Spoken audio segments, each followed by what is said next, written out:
سر یہ Peoples party بہت زیادہ اس وقت ہمیں ناراض نظر آ رہی ہے، اور وہ ناراض کس بات پر ہے؟ کبھی وہ جو کیئر ٹیکر سیٹ اپ ہے اس کو چیئر ٹیکر سیٹ اپ کہتی ہے، پھر وہ کہتی ہے نواز شریف صاحب کے واپسی پہ کہ یہ تو سلیکٹڈ، ایک اور سلیکٹڈ آ گیا، کاندھا وہی ہے، یہ بھی سلیکٹڈ ہے۔ وہ کہتے ہیں یہ لاڈلا پلس ہیں، اور بندوقوں کے جو رخ ہے، توپوں کے رخ، وہ نگراں سیٹ اپ کی طرف ہے۔ کیا شکایتیں کبھی آپ نے پوچھنے کی، جاننے کی، کھوجنے کی کوشش کی؟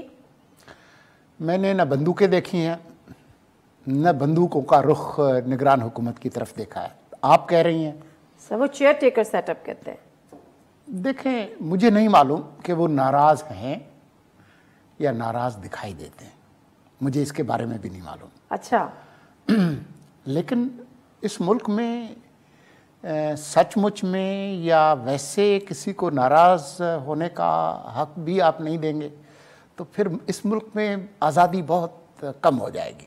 وہ تو ویسے ہی کم ہے، لیکن ناراض ہونے کا حق کوئی وجہ تو ہوگی نا، تو میں تو اس وجہ کو جاننے کی کوشش کر رہی ہوں۔ میرے خیال میں یہ آپ کو ان سے پوچھنا چاہیے کہ وہ کہتے ہیں نگراں سیٹ اپ جو ہے وہ تو نون لیگ کا سیٹ اپ ہے، 3-4 بندے انہوں نے نون لیگ کے بٹھائے ہوئے ہیں۔ آج توقیر شاہ صاحب نے، وہ کہتے ہیں فواد حسن فواد صاحب جو کہ پرنسپل سیکریٹری استاد نواز شریف صاحب کے تھے، پھر توقیر شاہ صاحب نے تو آج ریزائن کر دیا۔ ایک ایک کر کے آ جائیں، ایک ایک کر کے آ جائیں۔ پہلے آ جائیں فواد حسن فواد پہ۔ وہ کبھی نون لیگ میں نہیں رہے، نہ کبھی الیکشن لڑا ہے، نہیں الیکشن کبھی لگا۔ وہ کہتے ہیں نواز شریف صاحب کے پرنسپل سیکریٹری تھے۔ وہ پرنسپل سیکریٹری تو 50 لوگوں کے ہر پرائم منسٹر کے ہوتے ہیں، تو وہ تو ایک بیوروکریٹک پوزیشن ہے، اور اس شخص نے اپنی زندگی کا زیادہ عرصہ تو پنجاب سے باہر گزارا ہے۔ اکبر بگٹی کے ساتھ بھی کام کیا ہے انہوں نے، بہت سارے لوگوں کے ساتھ۔ الیکشن کمیشن نے اعتراض کیوں اٹھایا تھا؟ یہ تو الیکشن کمیشن سے آپ خود پوچھیں، اور وہ معاملہ ہوگی نا سر جس پہ الیکشن کمیشن نے بھی اعتراض اٹھایا اور پرائم منسٹر کو کہا کہ آپ ان کو اپنی کابینہ سے فارغ کریں۔ دیکھیں، وہ ابھی معاملہ ایک طرح سے طے نہیں ہوا۔ اعتراض اٹھانا اور ہٹانا یہ الگ بات ہے۔ آپ کے خیال میں الیکشن کمیشن کے پاس یہ اختیار نہیں ہے کہ وہ نگران کسی وزیر کو ہٹا سکے؟ آپ کے علم میں ہے کہ ایک پوری کابینہ خیبر پختونخوا کی الیکشن کمیشن نے ہٹا دی تھی، آپ کو یاد ہے؟ ابھی یہ ماضی قریب کی بات ہے۔ الیکشن کمیشن کمزور نہیں ہے۔